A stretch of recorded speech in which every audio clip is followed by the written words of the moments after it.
नमस्कार साथियों, मैं रणवीर सिंह आप सभी का ITI अड्डा 24/7 पर आप सभी का हार्दिक स्वागत करता हूं। साथियों, आज हम बात करने वाले हैं कि ट्रांसमिशन लाइन में आवाज़ क्यों आती है। तो इस वीडियो में हम देखेंगे कि ट्रांसमिशन लाइन में आवाज़ क्यों आती है, इसका क्या रीज़न है।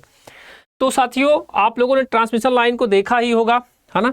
आपने कहीं न कहीं आपके जो भी नज़दीकी सब स्टेशन वगैरह आपने ज़रूर देखा होगा ट्रांसमिशन लाइन में।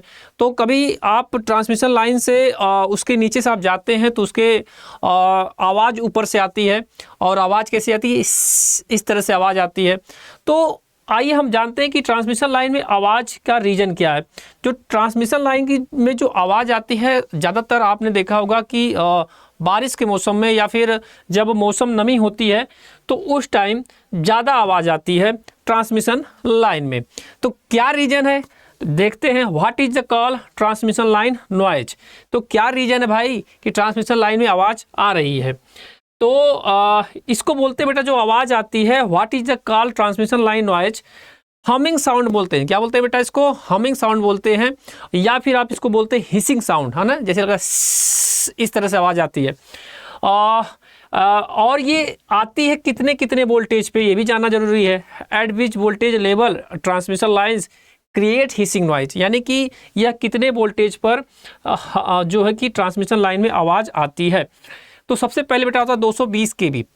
220 kV पे सम टाइम, यानी कि आप कह सकते हो कि जब मौसम ऐसे ज़्यादातर मैंने बताया ना कि बारिश के मौसम में, यानी कि जब मौसम ठंडा होता है तो जब बरसात वगैरह होती है, बारिश वगैरह होती है, तो उस टाइम सम टाइम यानी 220 kV पे कभी कभी ही आपको हिसिंग की आवाज़ सुनाई देगी। लेकिन जो 400 kV का वोल्टेज होता है, ऑलवेज बट स्लोली, यानी कि आवाज़ तो आती हमेशा आएगी लेकिन स्लो आएगा। लेकिन सबसे ज़्यादा किस पे आता है बेटा, 765 kV, यानी ऑलवेज स्ट्रॉन्ग, यानी किस पे आएगा, 765 kV। देखिए ये 765 kV की जो लाइन है, इस लाइन पर यानी ट्रांसमिशन लाइन पर ज़्यादा आवाज़ आती है, आपको हमेशा आती रहती है। जब भी आप इसके नीचे से गुजरते हैं तो आवाज़ बहुत ज़्यादा आती है ना।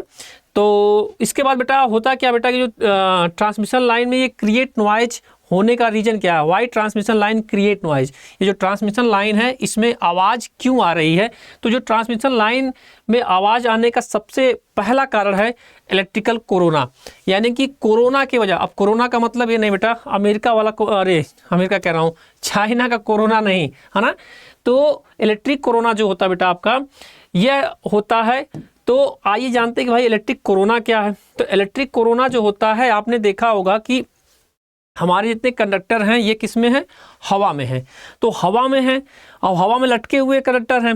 अब जो हवा होता है वो हवा क्या होता है, एयर क्या होता है बेटा, एयर जो होता है आपका इंसुलेटर होता है। क्या होता है, इंसुलेटर या कंडक्टर। तो अक्सर मन में ये सवाल भी आता है कि सर जो वायु होता है, जो एयर होता है, वह इंसुलेटर होता है या फिर कंडक्टर होता है, क्या रीजन होता है इसका।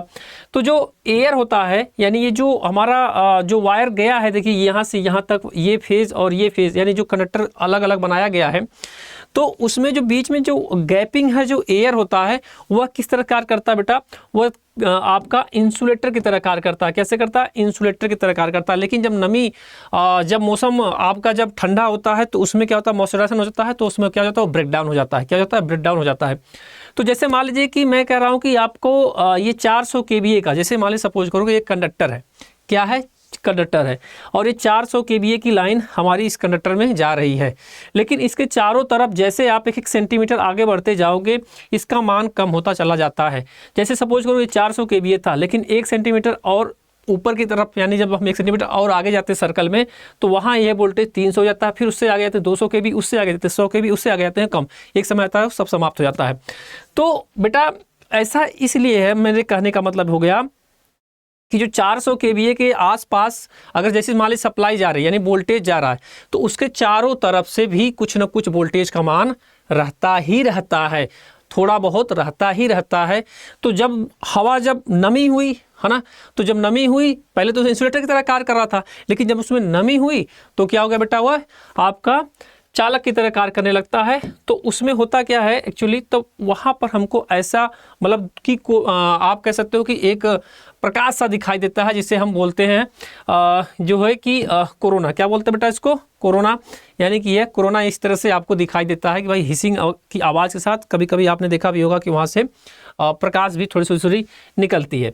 तो सबसे पहला कारण होता है इलेक्ट्रिकल कोरोना। दूसरा कारण और भी जानते हैं हम, दूसरा कारण होता है कि जो आपका एक कंडक्टर ट्रांसमिशन लाइन जो होता है ना बेटा, आपका जो ट्रांसमिशन लाइन होता है इसमें हैवी वोल्टेज या हैवी पावर को ये मतलब एक तरह से ले जा रहा होता है। तो होता क्या है कि जब इसमें हैवी वोल्टेज जाता है तो जो उसके कंडक्टर होते हैं, इस कंडक्टर में भी ही वाइब्रेशन उत्पन्न हो जाता है। क्या उत्पन्न हो जाता है बेटा? वाइब्रेशन उत्पन्न होता है। तो इसके वजह से भी कोरोना जो है, यानी कि आप कह सकते हो कि ट्रांसमिशन लाइन में नॉइज आती है, यानी कि आवाज़ आती है। तो पहला कोरोना की वजह से आती है, दूसरा हो गया आपका वाइब्रेशन। वाइब्रेशन क्यों? क्योंकि इसमें हैवी पावर की सप्लाई जाती है, तो इसके वजह से ये भी कंडक्टर क्या करता है? वाइब्रेट करता है। और उसके बाद बेटा आपका ये रीजन विंड मतलब हवा के वजह से भी आपका ट्रांसमिशन लाइन में आवाज़ आती है। तो आप कह सकते हो बेटा कि ट्रांसमिशन लाइन में जो आवाज़ आती है वह 3 कारणों से आती है। पहला है इलेक्ट्रिकल कोरोना, दूसरा है वाइब्रेशन और तीसरा है विंड। और सबसे ज़्यादा मतलब सबसे ज़्यादा जो होता है वह जो कारण होता है वह कोरोना होता है, यानी कौन सा? कोरोना की वजह से होता है। और 90% जो होता है बेटा आपका ये इलेक्ट्रिकल कोरोना की वजह से होता है। वाइब्रेशन की वजह से 9% और विंड के वजह से 1% ही मात्र होता है। तो बस यही आपको बताना था कि ट्रांसमिशन लाइन में वाइब्रेशन क्यों, आवाज़ क्यों आती है। वह जो है वह इलेक्ट्रिकल कोरोना हो गया, वाइब्रेशन हो गया और विंड हो गया। इन 3 कारणों की वजह से आपका ट्रांसमिशन लाइन में आपका बेटा आवाज़ आती है। अगर आपने नहीं देखा होगा तो आपके आसपास, मतलब मैं नहीं कर रहा हूँ कि मतलब आप जाके सुनना, लेकिन कभी भी अगर आपके आसपास कहीं भी दिखता है तो आप उसके आसपास से गुजरे होंगे या नहीं भी गुजरे होंगे तो आप प्रैक्टिकली देख सकते हो जाकर। ठीक है, तो बस इस वीडियो में यहीं तक रखते हैं, फिर अगले वीडियो मिलते हैं, तब तक ले जय हिंद।